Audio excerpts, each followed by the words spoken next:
Okay.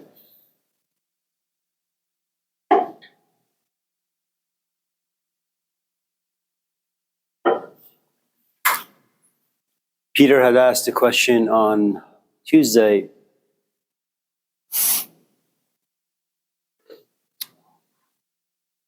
How do you begin to value time?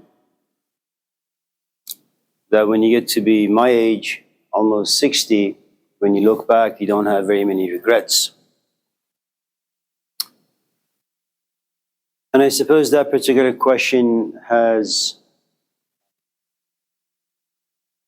all the other questions that you guys raised today in class: laziness, Satan,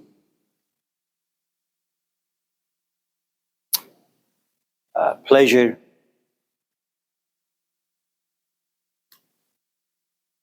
contentment, and all that, control, religion. So even though Chris really should be telling the story because he's a Buddhist teacher, since I'm extremely arrogant and hubris, I'll just tell the story. I hope you don't mind, Chris.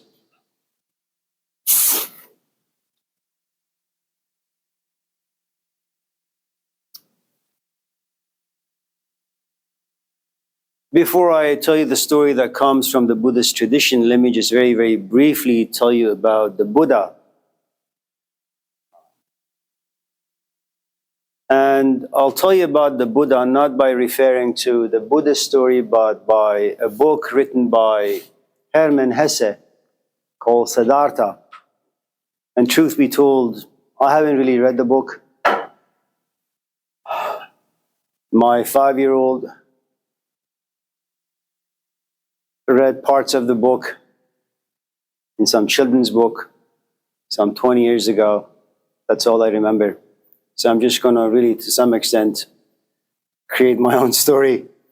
I hope if Siddhartha is listening, he's not turning in his grave.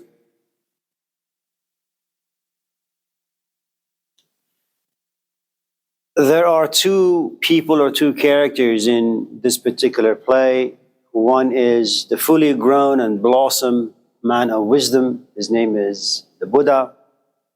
Then there is another who is a novice, who very much is after pursuing pleasures of the body, sometimes pleasure of the mind, sometimes pleasure of the emotions. But he's not really a very serious man. He just wants to go dancing and drinking and smoking, having fun with his friends. Just by chance, he passes by this room. The door is cracked and there is this man who is shouting and he wants to know if there is a fight, because that's something to watch. You know, most of you in this class enjoy watching boxing and UFC and MMA and MMB and all that. There is something about us that enjoys violence very much, despite the fact that we try to get rid of it socially. So he puts his head in only to realize there is this old man just sitting and talking. And there is something about the presence of this old man, there is something about the way he speaks. It's just captivating. So for just a couple of minutes, he forgets that his original plan was he wanted to go dancing and partying with his friends. So he just kind of sits in the corner and listens.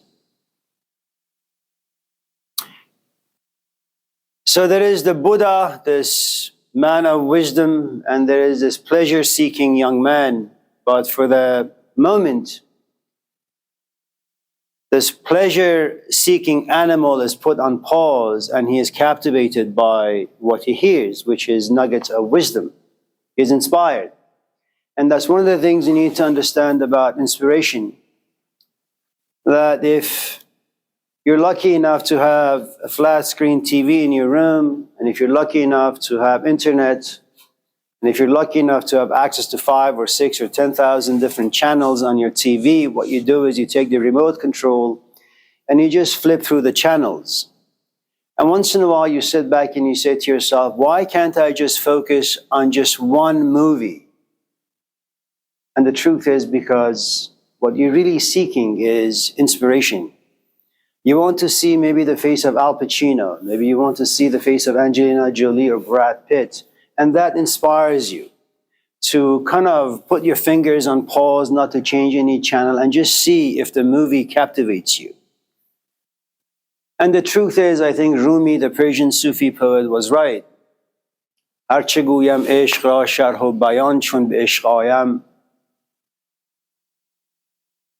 Something that when I try to describe what inspiration is, how it comes about, when I try to describe what love is, how it comes about, the truth is I get stuck. The ink runs out, my mind goes blank. I don't know how inspiration comes about. Maybe it comes from the gods, maybe it comes from deep within. So, for those of you who once in a while become interested in something, anything, the truth is someone up there likes you, or maybe something within you likes you, that opens these gates, and these emotions kind of all of a sudden jump out and you're just moved into inspiration. Don't try to understand it.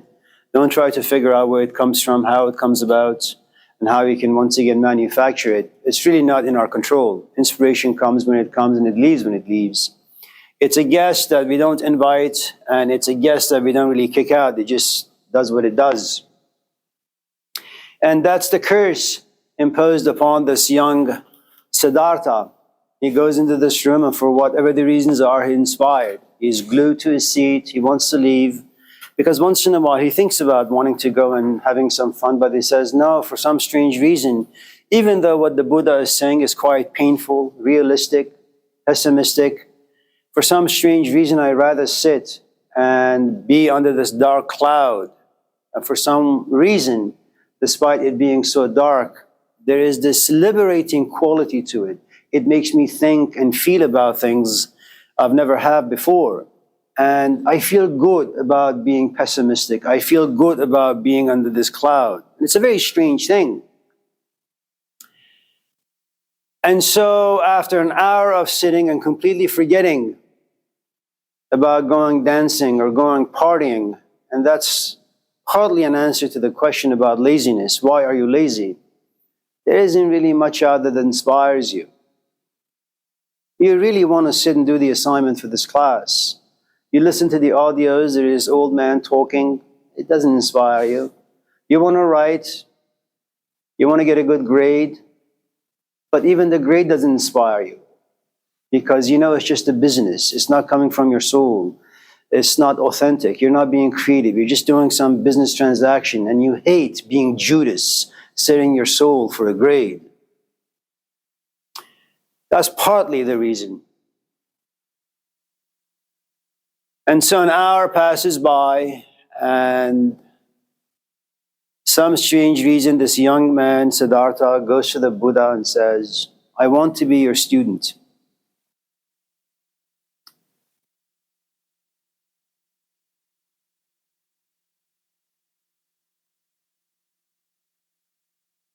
Consider a charcoal.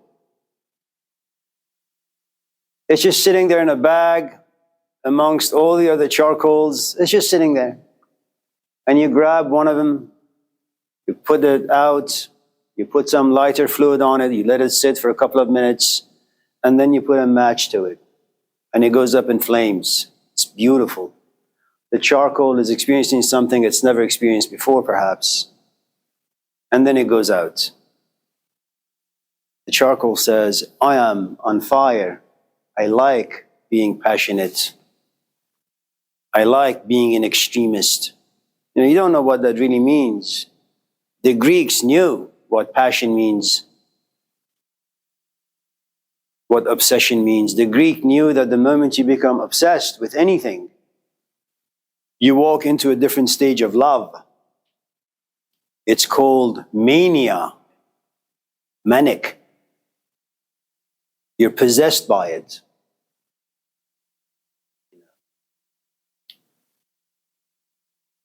Only if the charcoal knew that what happens if that obsession grows and grows and grows, because what happens is You look at this person and say, I miss being on fire. Can you put some more fluid on me? Can you put another match to me? And the guy says, fine. Do you know what you're asking? Yeah, I want to come to life. Okay. So you put some fluid on it, you put a match to it, and it goes up on flames. And after a few minutes, there's this tiny little red spot at the very corner of the charcoal. Oh man, and the charcoal loves it. Obsession, passion, being very different from all the other charcoals who are just sitting around doing nothing, being lazy.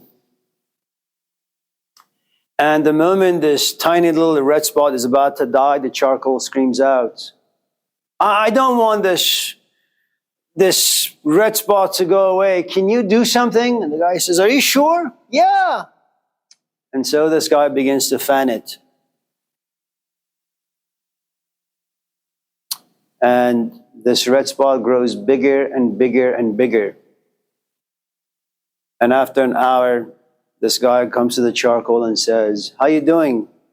He says, there is really nothing of me left. I'm almost turned into ash. And once you become ash, the wind comes about, blows on you, and you're just scattered everywhere. You become nothing, as if you've never existed. And that's the thing you need to be worried about the moment you become inspired. You better hope that inspiration doesn't last for you too long. Forgive me, Ray.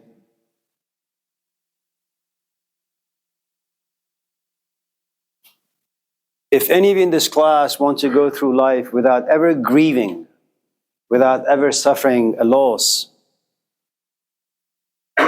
don't ever fall in love. Don't ever, ever, ever have emotions for anything. Because if you remain detached, no one can ever hurt you. But if you go to a party and someone's looks inspires you, and someone's thoughts inspire you, and someone's language inspires you, soon you will ask them for a second date and a third date and a fourth date. Soon you will have feelings for them. Soon those feelings will turn into emotions. Now they contain history. Then you'll tell them you love them. Then you ask them if they will marry you. And then they will say yes.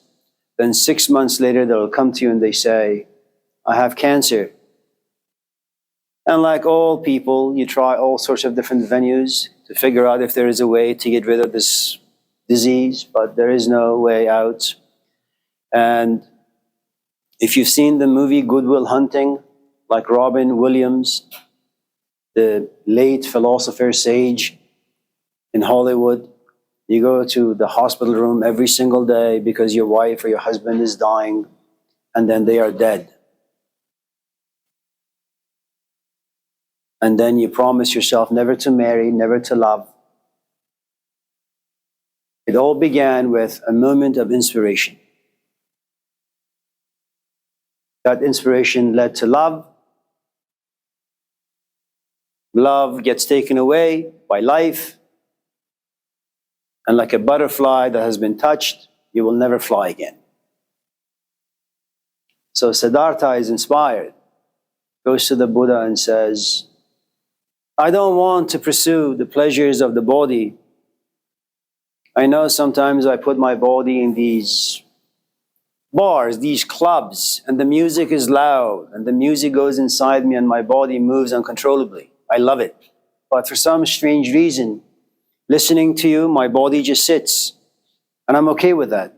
For some strange reason, all my desires go away, and I'm okay with that.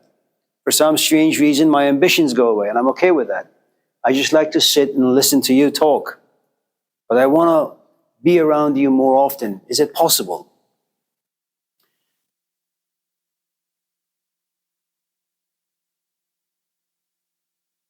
Here's the thing you need to know about people who are wise, but who are young in their wisdom. They behave badly like the Buddha. They look at this kid and say, yeah, you can come around. Just come every day and I'll give you my wisdom. And if you're able to devote yourself to be disciplined, to overcome laziness, to not so much have passions of the body, but have passions of the mind, but even more, passions of the soul, then maybe what lives inside you can come out and find the home inside you. And Siddhartha is extremely happy. You know why? Because there is a promise made by this young teacher named the Buddha to this young man who has passions of the soul named Siddhartha. Hang out with me, listen to audio lectures, go for hikes in the woods, pray, meditate, fast, and eventually you will become wise.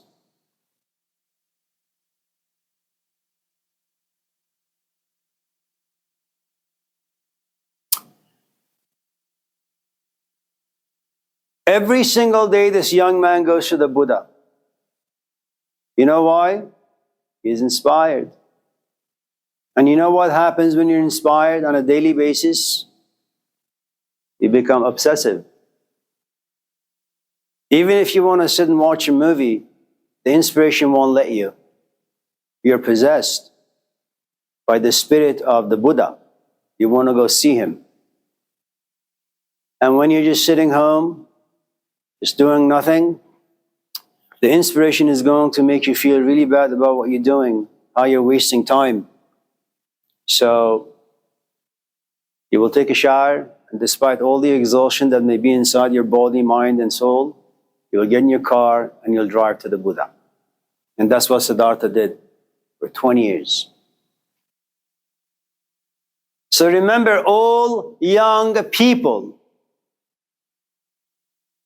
anyone who is young in their profession, whether it's Jesus Christ, the Buddha, or a carpenter, it matters very little. Whenever you are young in your profession, you have not yet been seasoned good enough. So you make all these false promises. So what do you tell this young kid? Come see me every day and eventually you'll be wise. Find yourself a garage and you'll be a Steve Jobs. Play basketball and you'll be a Kobe Bryant. Read a lot of philosophy textbooks and you'll be like a Socrates.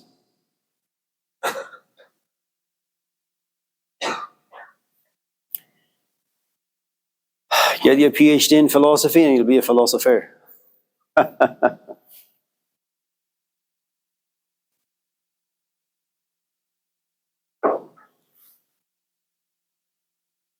By this time, 20 years passed by. Siddhartha is no longer 30.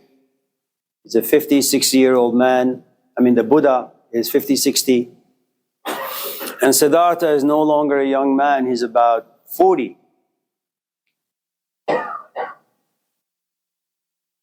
And one day Siddhartha wakes up in his bed and he comes to realize, very much for those of you in this class who have read this book called The Strange Life of Ivan Osokin. You can find it online for free. It's about 120, 30 pages. It's a good read if you have the patience. This young kid, Ivan Osokin, goes everywhere, does all sorts of things, only to realize that he ultimately ends up in the same place he started.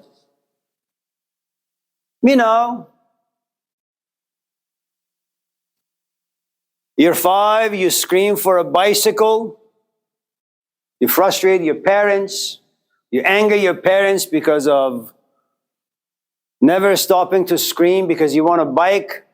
Eventually you get a bike.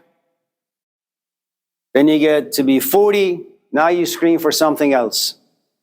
And then at the age of 50, 60, you sit back and you have this moment of reflection. You say, oh my God, I've been screaming from the moment I've been born. When will the screaming end? That's contentment, we'll talk about later.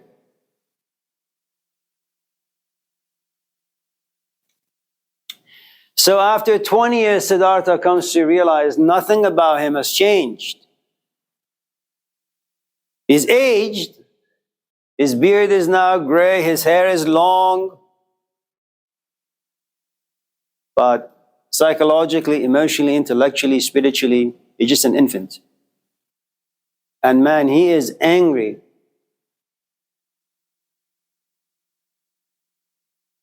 You know, it's like one of you in this class asking me, how do I write an A essay? A perfect essay. And I'll give you all these hints and you follow them. And then the end of the semester comes and you get an F. That has to upset you. It has to anger you to the point where you will wait for me, the parking lot, with a bouquet of flowers. Right? And Siddhartha goes to the Buddha very angrily and says to him, I came to you when I was 20. You told me if I listen to you, if I fast, if I pray, if I read, if I listen and hear, if I listen, hear, and apply, that I'll be like you. I can be on the stage and I can talk. I can be wise. I look myself in the mirror and all I see is emptiness. I have zero meaning in my life. I am lonely. I gave up my parents for you, my job for you, school for you, my companion for you. I have nothing. You made me fall in love with you.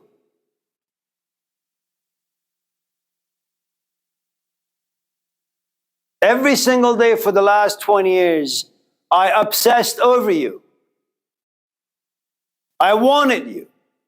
Body, mind, and soul.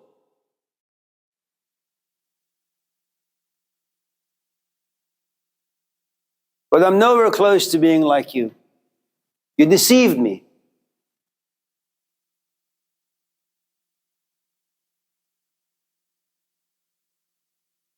And two things happen here.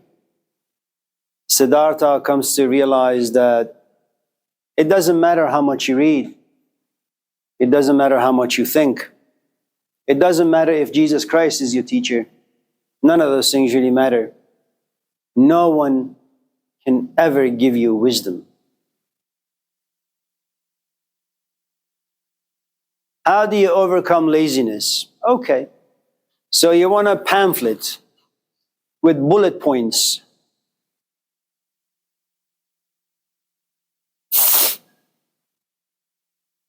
I don't want to pursue pleasures of the body. Well, what you're asking is, give me bullet points so I can overcome these passions. How do I value time so I don't become like Amir old, depressed, lonely? Good morning, Jess. It's good to see you.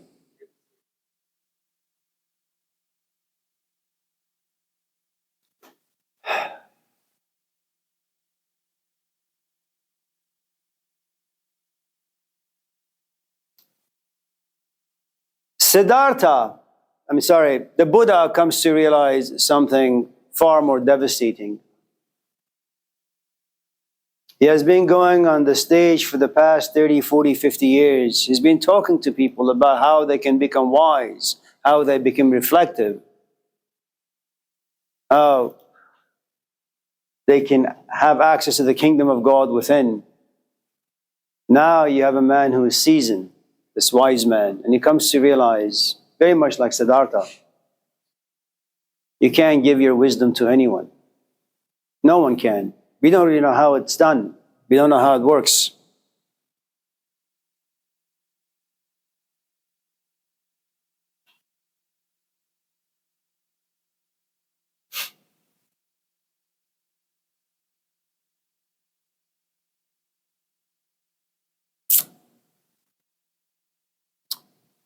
You know, the Greeks, they lied to us. They did. They have the story of, they made Socrates into a gadfly.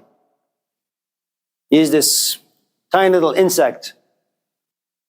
You look at him, he doesn't inspire much emotions inside you. He's ugly, unattractive. But he has a great mind, And they tell us if you run into a Socrates, he'll sit on you because you're a horse. Metaphorically, you're a Pegasus. You have wings. You have the kingdom of God within. Or as the Buddhists would say, you have the Buddha seed within you. The Hindus would say you have Atman within you. Pure, uncontaminated. Just allow Socrates to sit on you and keep biting you in pain.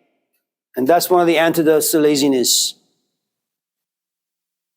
When Socrates bites you, you say, ouch. But as his bites become more and more powerful, they begin to hit the bones. They begin to get to the nerves. And it's no longer a simple ouch. You begin to scream. You begin to jump. And as you jump, all of a sudden you realize you have wings on both of your sides. You do something you've never done before, which is you fly. Now you can see the earth from above, like Siddhartha. He stands above and sees pleasure and its function. He stands above and sees what happens when you read a book. And that's one way you begin to observe and examine life. You have to be outside of life to be able to see it. That's what Socrates forces us to do. With every bite, air gets under your wings and you fly higher and higher and higher. And you know what happens when you're flying up? You look down, life is small. People are small. Hopes are small. Ambitions are small. Everything you dream is small.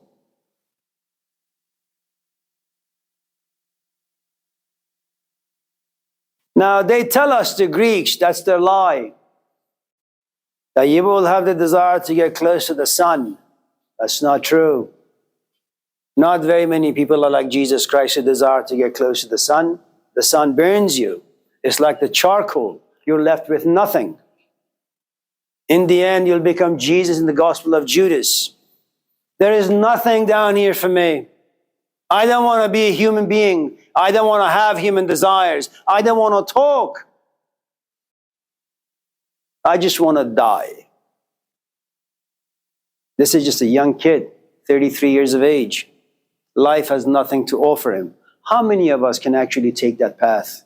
Zero.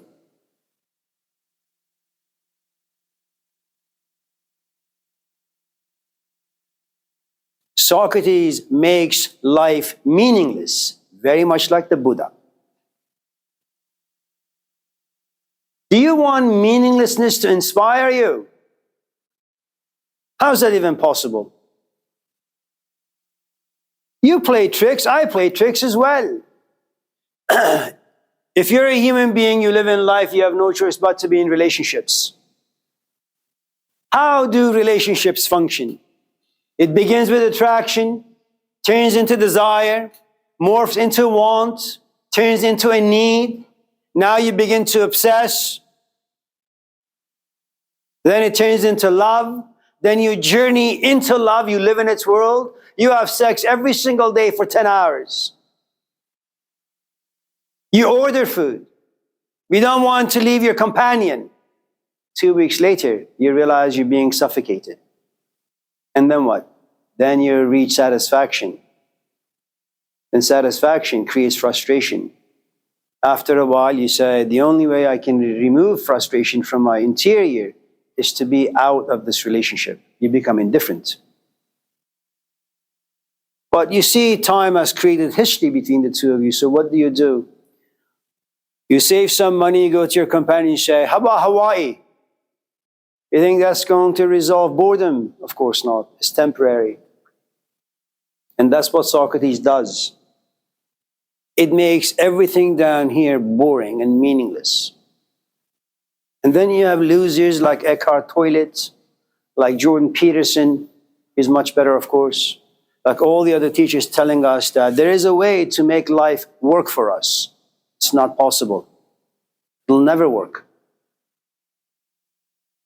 You survive life.